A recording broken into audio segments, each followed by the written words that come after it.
Once upon a time there was a beautiful young girl named Cinderella. Her father died when she was young, so she had to live with her evil stepmother and her two ugly daughters. They always forced her to do all the housework, but luckily she managed to hire a servant that did all the work without anyone noticing. They shut up, Brandon! It's story time! They treated her badly and blamed her for all the mistakes and the horrible things they did.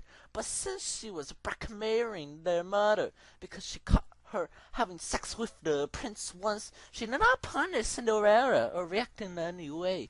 The three of them went off to parties and left her alone in the house.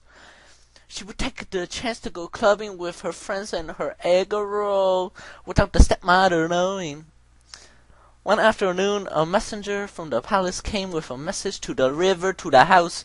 Two, two, two, two, two. All I say is two. But everyone was sleeping. Then all Cinderella had her iPod on loud so she didn't hear the doorbell. Next morning, the two girls received emails from the prince inviting them to the magical party in which he'll choose his future wife. The girls went cray cray, jumping up and down and screaming. Cinderella checked her hot mail, but there was not any messages. They were teasing her constantly because they were going and she wasn't.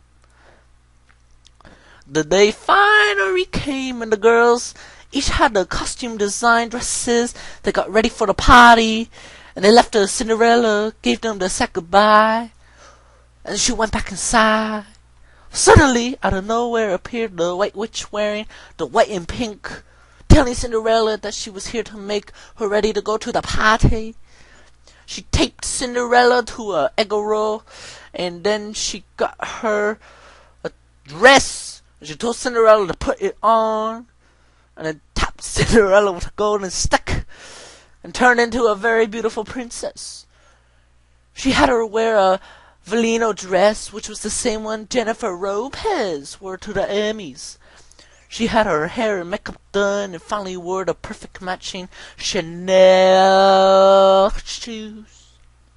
She looked very beautiful, but the one thing was missing. The witch said something to the magical stick, and it was a shiny black Mercedes in front of her.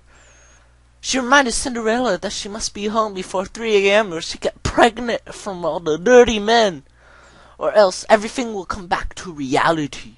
She have a baby, maybe 6 babies at once. She got to the party, was the prettiest girl there, but when she saw the prince, she discovered that it was all not worth it. He was short, bald, and a smoker. No wonder he had to have a party to choose the wife. She rushed out of the room quickly before he come to talk to her. She tripped and didn't notice that she had lost the shoe. She got into the car and sped home. One of the valet found the shoe later and kept looking for the owner. He knocked on every door in the town to see who did the shoe belong to, until he reached Cinderella's house, who was already going crazy, searching for the shoe. Her stepmother opened the door and tried it on her for herself, and then her daughters then called Cinderella to come try it. As soon as she saw the valet, they fell in love, and the valet tried on the shoe, and it fit him perfectly. He knew she was the one. They got married and lived happily ever after. The end, big boy.